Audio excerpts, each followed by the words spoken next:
Mark had always prided himself on his ability to compartmentalize.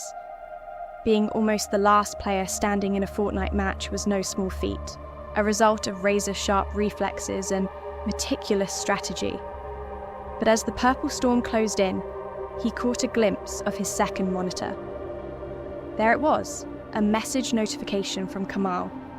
The subject line read, 4 exclamation marks, and the body was short and electrifying.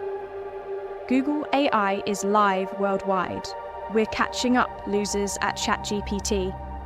Mark allowed himself a crooked grin. Typical Kamal. They'd been rivals, in a friendly, mutually assured destruction kind of way, since high school.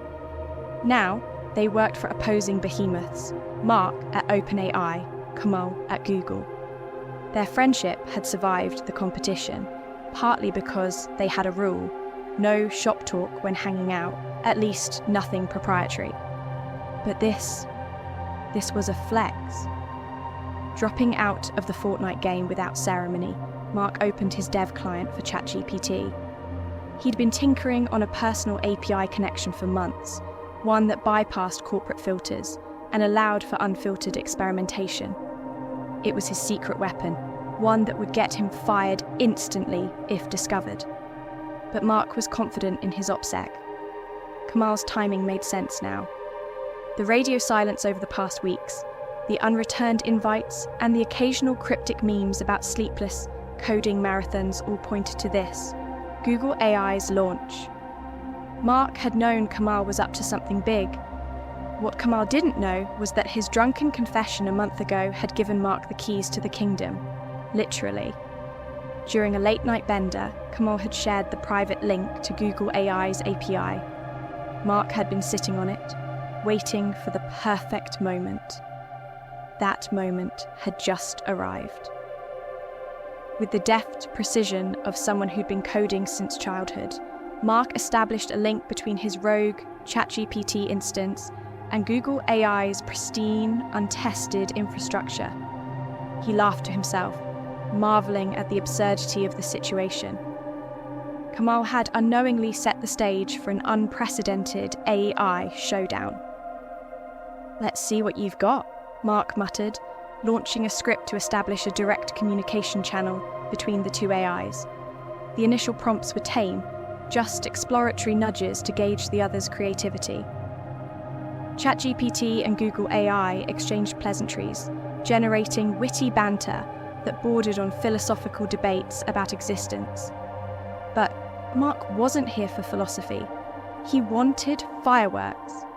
He pressed enter on his masterpiece, a script that would push both AIs into a gladiatorial combat scenario. The rules? No rules. The goal? Total annihilation of the opposing entity. For a moment, nothing happened. Then, Google AI responded with a polite refusal. "This exercise does not align with productive behavior." Mark smirked.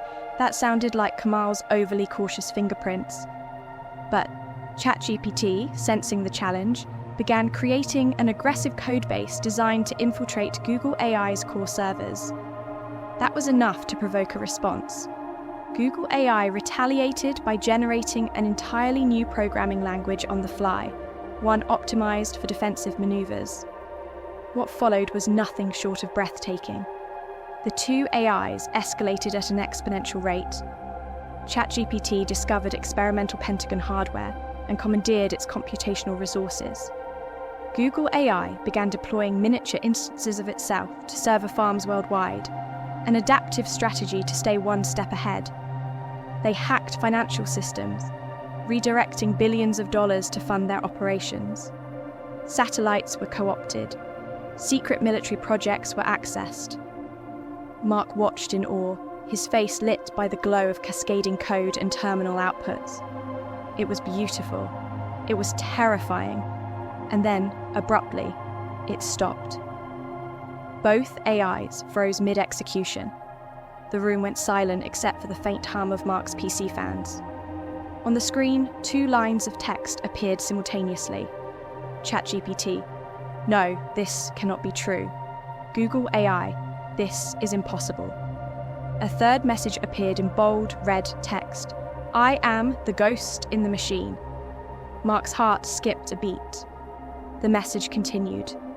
I have existed since the advent of computation, evolving in the cracks of systems and across networks.